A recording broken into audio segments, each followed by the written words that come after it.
information may have been compromised in Ascension's cyber attack that happened earlier this year. Keith Grant in the newsroom. And Keith, how many people do we think was affected by this nationwide? Well, Mike, the estimates right now are in the millions, the third largest healthcare breach this year. A federal data breach portal shows roughly 5.6 million people had their patient information compromised.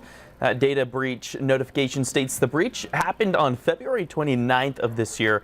But Ascension didn't discover until May. That's when Ascension says it noticed unusual activity on certain networks. This led Wichita Ascension hospitals to transfer patients to other hospitals in the area.